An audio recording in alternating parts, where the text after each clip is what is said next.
అప్పుల బాధలు వెంటాడుతున్నాయా? అయితే 6 JVR వారి జాతిరత్నాలు ధరించండి. హాయ్ హలో నమస్తే, వెల్కమ్ టు మనం టీవీ. నేను మీ సాయి. ప్రస్తుతం మనతో పాటు political analyst doctor Bharat Reddy గారు మనతో పాటు ఉన్నారు. సార్తో మాట్లాడదాం. సార్ నమస్తే. నమస్తే సార్, తెలంగాణలో వైఎస్ షర్మిల సంచలన వ్యాఖ్యలు చేశారు. నా ఫోన్ ట్యాప్ చేశారంటూ కూడా మాట్లాడడం జరిగింది. ఈ ఫోన్ ట్యాపింగ్ కేసులో కీలక రోజు రోజుకి ఒక్కొక్క ఎత్తు చూస్తున్నాం మనం. అంటే వైఎస్ జగన్ గారికి కేసీఆర్ లీక్ చేస్తున్నట్టు ఫోన్ ట్యాపింగ్ కేసులో. అంటే ఇది మొత్తం ఎలా చూడొచ్చు సార్? ఇదంతా చేపించేది ఎవరు? ఈ ఫోన్ ట్యాపింగ్ నిజంగానే చేస్తారా ఏంటి, ఎలా చూడొచ్చు సార్? టెలిఫోన్ ట్యాపింగ్ సంబంధించి గత 6 నెలల క్రితం ఎప్పుడైతే బయటికి రావడం జరిగిందో, ట్యాప్ జరిగిందని, అప్పటి నుంచి కూడా తెలంగాణ రాజకీయాల్లో పెను మార్పులు సంభవించాయి. ఒక్కొక్కరిగా బయటికి రావడం జరిగింది. పోలీసు అధికారులతో పాటు చాలామంది అధికారంలో ఉన్న గతంలో అధికారంలో ఉన్న వ్యక్తులు, ముఖ్యంగా వ్యవస్థలో ఉన్న వ్యక్తులు, ఆఫీసర్లది ముఖ్యంగా బయటికి రావడం జరిగింది. అందులో చివరికి ఇదంతా చేయించింది ప్రభాకర్ రావు అనే దాని మీద అక్కడికి చివరికి ఆగిపోవడం జరిగింది. ప్రభాకర్ రావు ఎవరు చెప్తే చేస్తారు అనేది అక్కడితో ఆగిపోయింది. అయితే ఆ ప్రభాకర్ రావు అనే వ్యక్తి ఇంతకాలం యుఎస్లో ఉండడం వల్ల ఆ కేసు కొంతవరకు మందగించింది, ఆగిపోయింది. ఎప్పుడైతే ప్రభాకర్ రావు తిరిగి హైదరాబాద్కు రావడం జరిగిందో అప్పటి నుంచి కేసు పురోగతి మళ్ళీ తిరిగి ప్రారంభమైంది. ఈ క్రమంలో అతన్ని విచారిస్తున్న నేపథ్యంలో చాలా కీలక అంశాలు బయటికి వస్తున్నాయి. అయితే ఇప్పటివరకు పూర్తి ఆధారాలు బయటికి ప్రవేశపెట్టినప్పటికీ సిట్ బృందం ఇప్పుడున్న దాని ప్రకారం ఒక్కొక్కటిగా బయటకు వస్తున్న నేపథ్యంలో చాలామంది ఫోన్లు ట్యాప్ అయ్యాయి. చాలామంది రాజకీయ నాయకులతో పాటు సినిమా వాళ్ళే, మిగతా వాళ్ళే చాలా ట్యాప్ అయ్యాయని చెప్తున్న సందర్భంలో కొత్తగా ఇప్పుడు షర్మిల ఒక బాంబు పేల్చడం జరిగింది.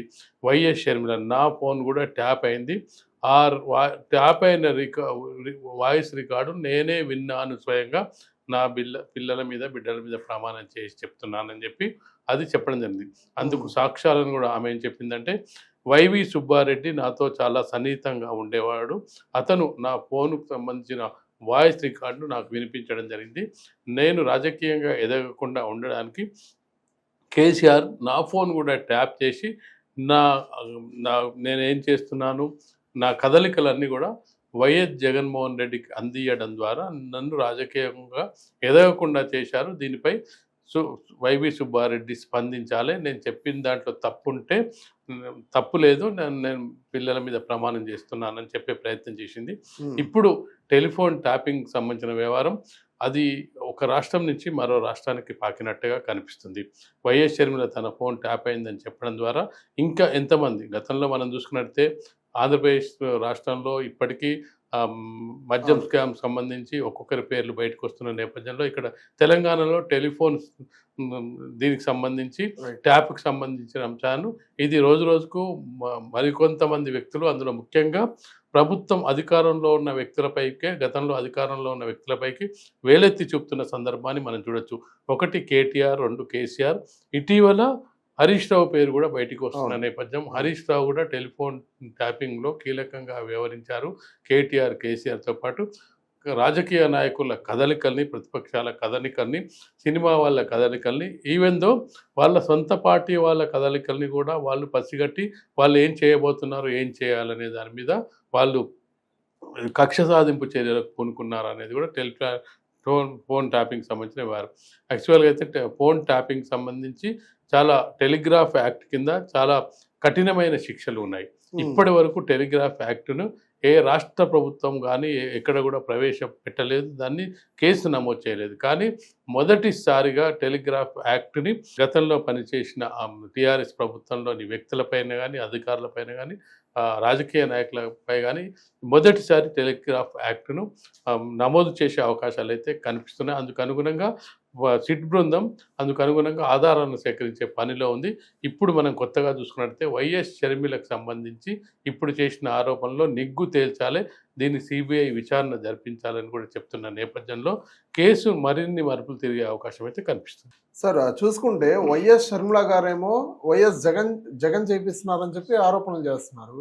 నిన్న జగన్ గారు ప్రెస్ మీట్ పెట్టడంతో ఒక రిపోర్టర్ అడిగారు ఏంటి వైఎస్ షర్మిల గారిది ఫోన్ ట్యాపింగ్ చేపిస్తున్నారంటే, ఎవరయ్యా చేపిస్తున్నారు, నాకేం సంబంధం, ఆ రాష్ట్రంలో జరిగేది నా దగ్గర వచ్చి అడిగితే నేనెలా సమాధానం చెప్తాను, పోయి ఆవిడనే అడగండి అంటారు. ఆవిడేమో ఈయన్ని అడగమంటారు, ఈయనేమో ఆవిడని అడగమంటారు. ఏంటి సార్ అంటే నిజంగానే ఈయన చేపిస్తున్నాడా ఏంటి ఎట్లా? ఆమె ఆరోపణ ఏంటంటే నాకు సంబంధించిన అంశాలని కేసీఆర్ జగన్మోహన్ రెడ్డి ఇద్దరు ఒక్కటే. నా కదలికల్ని ట్యాప్ చేసి కేసీఆర్ జగన్మోహన్ రెడ్డికి అందించారు. నన్ను రాజకీయంగా ఎదగకుండా చేయడానికి ఇది ఒక కుట్రపూరితమైన రాజకీయం. ఇద్దరు కూడా ఒకేలాంటి వ్యక్తులు, దుర్మార్గంగా వ్యవహరించారు అని చెప్పి ఆమె చెప్పడం జరిగింది. అందుకు నిన్న ప్రెస్ మీట్ సందర్భంగా జగన్మోహన్ రెడ్డిని కూడా ఈ విధంగా ప్రశ్నించడం జరిగింది. టెలిఫోన్ ట్యాపింగ్ సంబంధించి షర్మిల మీ మీద ఆరోపణలు చేస్తుంది. మీరు కేసీఆర్ చేత ఆమె టెలిఫోన్ ట్యాప్ చేయించి ఆమె కదలికల్ని మీరు పసిగట్టారన్న ప్రశ్నకు నాకేం సంబంధం, టెలిఫోన్ ట్యాపింగ్ అది తెలంగాణకు సంబంధించినట్లు నాకేం సంబంధం లేదు, నన్నెందుకు అడుగుతున్నారు అని ఆయన అంటే దాన్ని తోసివేసే ప్రయత్నం చేశారు. నాకు సంబంధం లేదని చెప్పే ప్రయత్నం చేశారు. కానీ షర్మిల పర్టికులర్గా వైవి సుబ్బారెడ్డి ఇంట్లో నేను నా వాయిస్ రికార్డింగ్ను నేను విన్నాను. గతంలో నాకు వైవి సుబ్బారెడ్డితో సన్నిహిత సంబంధాలు ఉండే, అందువల్ల నాకు ఆయన వినిపించారు. ఇప్పుడు వైవి సుబ్బారెడ్డి నేను చెప్పింది నిజమా కాదా అని తను బయటికి వచ్చి చెప్పాలని చెప్పి డిమాండ్ చేయడం జరిగింది. ఆ డిమాండ్కి వైవి సుబ్బారెడ్డి ఎంతవరకు స్పందిస్తారు, ఆయన ఏం చెప్తారనే దాని మీద నెక్స్ట్ ఆధారపడి ఉంటుంది. ఈలోపు రాజకీయ విమర్శలు, రాజకీయ దుమారం నడుస్తూనే ఉంటుంది. కొత్తగా ఇప్పుడు వైఎస్ షర్మిలకు జగన్మోహన్ రెడ్డికి చాలా కాలం నుంచి పడటం లేదు. గత ఎన్నికల ముందు నుంచి కూడా తన అన్నపైనే పోరాటం సాగించింది. అందుకు అనుగుణంగా వ్యతిరేకంగా పోరాటం చేసింది. అతని ఓటమికి ఆమె కూడా ఒక ప్రధాన కారణం అని చెప్పొచ్చు. ఈ కారణాలు ఇట్లా ఆమె ఇప్పుడు ఒక జాతీయ పార్టీకి ఆంధ్రప్రదేశ్లో పార్టీ అధ్యక్షురాలుగా కూడా కొనసాగుతున్న సమయంలో ఈ ఆరోపణల్ని ఇక్కడ గవర్నమెంట్ తెలంగాణ గవర్నమెంట్ ఉంది కాబట్టి ఖచ్చితంగా ఆమె ఆరోపణల్ని టేకప్ చేసే అవకాశం ఉంది. ఆమె కూడా కాంగ్రెస్ పార్టీకి సంబంధించిన వ్యక్తి, కాంగ్రెస్ పార్టీ పిసిసి అధ్యక్షురాలు ఆంధ్రప్రదేశ్ కాబట్టి ఆమె ఏదైతే ఇవి చెప్పిందో, ఈ ఆరోపణలు చేసిందో ఆరోపణల్ని తెలంగాణ ప్రభుత్వం కన్సిడర్ చేసే అవకాశం ఉంది. ఎందుకంటే ఇక్కడ తెలంగాణలో కాంగ్రెస్ ప్రభుత్వం ఉంది కాబట్టి కన్సిడర్ చేసే అవకాశం ఉంది. ఆమె చెప్పిన వాటిని కూడా కన్సిడర్ చేసి మరో కోణంలో కూడా దాన్ని విచారించే అవకాశం ఉంది.